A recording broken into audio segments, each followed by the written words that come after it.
ఈ రిపోర్ట్ ప్రకారం మనం గమనిస్తే గనక బీహార్‌లో ఈ క్రూడ్ బర్త్ రేట్ ఎక్కువుంది. ప్రతి 1000 మంది జనాభాకి 25.8 మంది పిల్లలు పుడుతున్నారు. తమిళనాడులో క్రూడ్ బర్త్ రేట్ చాలా తక్కువుంది. ప్రతి 1000 మంది జనాభాకి కేవలం 12 మంది పిల్లలు మాత్రమే పుడుతున్నారనమాట. మనం ఇక టీఎఫ్ఆర్ చూస్తే గనక భారతదేశంలో చాలా రాష్ట్రాల్లో టీఎఫ్ఆర్ గణనీయంగా పడిపోయింది. 18 రాష్ట్రాలు, యూటీస్‌లో టోటల్ ఫర్టిలిటీ రేట్ అనేది 2.1 కన్నా భారతదేశంలో తక్కువుంది.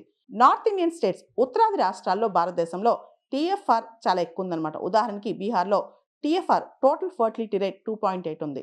ఉత్తరప్రదేశ్‌లో 2.6 ఉంది.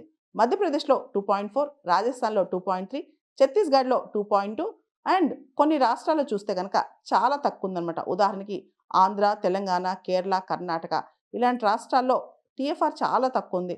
ప్రత్యేకంగా మనం చూస్తే ఆంధ్ర, తెలంగాణలో టీఎఫ్ఆర్ 1.5 మాత్రమే ఉందన్నమాట. అదేవిధంగా తమిళనాడులో 1.3 ఉంది. వెస్ట్ బెంగాల్‌లో 1.3 ఉంది.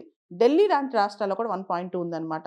సో, అందుకని తెలుగు రాష్ట్రాల్లో, దక్షిణాది రాష్ట్రాల్లో సీఎంస్ ఎక్కువ మంది పిల్లల్ని కనమని చెప్పి ప్రజల్ని ప్రోత్సహిస్తున్నారు. లేకపోతే భవిష్యత్తులో యువ జనాభా తగ్గి వృద్ధ జనాభా పెరిగిపోతారు. ఆ స్టేట్‌లో హ్యూమన్ రిసోర్స్ కూడా తక్కువుంటదనమాట. సో, టీఎఫ్ఆర్ అంటే సగటున ఒక మహిళ తన రీప్రొడక్టివ్ ఏజ్‌లో ఎంతమంది పిల్లల్ని కంటే పాత తరాన్ని రీప్లేస్ చేయొచ్చు. అంటే మనకి జనాభా క్రైసిస్ రాకుండా ఎగ్జాక్ట్‌గా రీప్లేస్‌మెంట్ లెవెల్ అదనమాట. టీఎఫ్ఆర్ అనేది 2.1 ఉండాలి. అయితే బీహార్ లాంటి రాష్ట్రాల్లో ఎక్కువుంది. తెలంగాణ, ఆంధ్ర, తమిళనాడు, కేరళ ఇలాంటి రాష్ట్రాల్లో టీఎఫ్ఆర్ గణనీయంగా పడిపోతుందనమాట. దీనికి సంబంధించి దక్షిణాది రాష్ట్రాల్లో కాస్త ఆందోళన గూడా వ్యక్తం అవుతుంది.